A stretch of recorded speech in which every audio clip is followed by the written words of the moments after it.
Assalamualaikum warahmatullahi wabarakatuh. Perkenalkan, saya Nafisa Falasasabila dari kelas C dengan NIM 216806. Di sini saya akan mereview materi 4 Human Resource Management yang berjudul Proses Analisis Pekerjaan dan Manajemen Bakat. Pada slide pertama menjelaskan tentang pengertian manajemen bakat.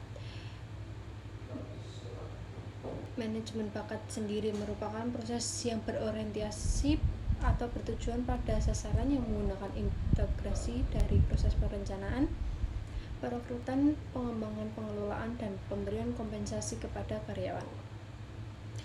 Pada slide berikutnya, kita membahas tentang pengertian analisis pekerjaan. Analisis pekerjaan sendiri merupakan prosedur untuk menentukan tugas dan keterampilan yang diperlukan dari suatu pekerjaan dan jenis orang atau karakteristik orang yang harus dikerjakan untuknya. Analisis pekerjaan ini menghasilkan informasi untuk menulis deskripsi pekerjaan. Deskripsi pekerjaan sendiri memiliki pengertian yang berarti daftar yang berisi tugas, tanggung jawab, hubungan pelaporan, kondisi kerja, dan tanggung jawab kepenyediaan dari suatu pekerjaan, yang merupakan salah satu hasil dari analisis pekerjaan. Dalam analisis pekerjaan pun, kita membutuhkan spesifikasi pekerjaan yang berisi pernyataan manusia, atau yang bisa diartikan lebih detailnya yaitu suatu pekerjaan yang menyangkut pendidikan, keterampilan, kepribadian, dan lain sebagainya yang diperlukan serta produk lainnya dari analisis pekerjaan. Berikut merupakan informasi yang diperlukan dalam analisis pekerjaan. Yang pertama adalah aktivitas kerja, yang kedua perilaku manusia, yang ketiga mesin, alat, perlengkapan, dan bantuan kerja, yang keempat standar kerja, yang kelima konteks pekerjaan, dan yang terakhir persyaratan manusia. Dari poin-poin tersebut bisa disimpulkan informasi analisis pekerjaan memiliki beberapa kegunaan seperti perekrutan dan seleksi, pemenuhan EEO, penilaian kerja, kompensasi, dan pelatihan. Dalam melakukan analisis pekerjaan pun kita memerlukan langkah-langkah yang tepat. Berikut merupakan 6 langkah dalam melakukan analisis pekerjaan suatu pekerjaan. Yang pertama, memutuskan bagaimana kita akan menggunakan informasi yang kita dapat. Yang kedua, menilai informasi latar belakang yang relevan seperti bahkan organisasi dan bahkan proses. Yang ketiga, memilih proses representatif. Yang keempat, menganalisis pekerjaan secara nyata. Yang kelima, memverifikasi informasi analisis pekerjaan dengan supervisor. Yang keenam, mengembangkan deskripsi dan spesifikasi pekerjaan.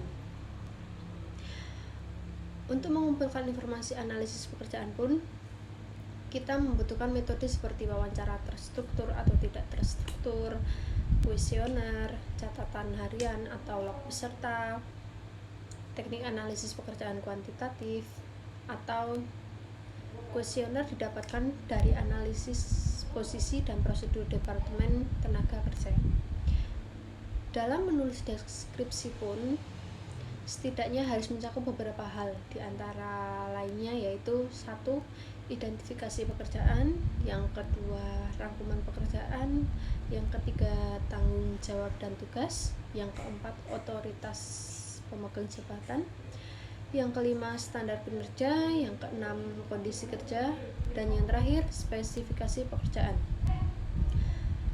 Dalam menulis spesifikasi pekerjaan pun memiliki syarat, yaitu yang pertama, spesifikasi untuk personal terlatih atau tidak terlatih harus menetapkan kualitas seperti ciri-ciri fisik, kepribadian, minat, keterampilan, penginderaan yang menyiratkan adanya potensi untuk melakukan pekerjaan tersebut atau untuk dapat dilatih, yang bisa diartikan kita memiliki bakat atau tidak. Yang kedua, spesifikasi berdasarkan penilaian untuk menentukan apakah kita ada potensi atau kita ada bakat untuk melakukan pekerjaan tersebut atau tidak. Yang ketiga, spesifikasi berdasarkan analisis statistis. Yang keempat, matriks persyaratan pekerjaan.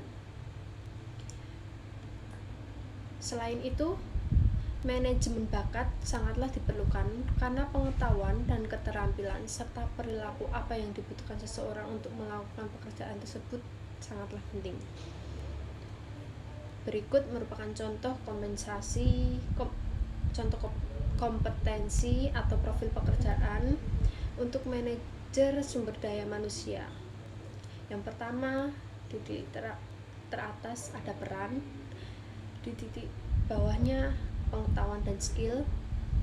Yang ketiga, kompetensi dasar, personal kompetensi, interpersonal kompetensi, SDM, bisnis dan manajemen. Yang terakhir, modal kompetensi, profil pekerjaan, manajemen sumber daya manusia.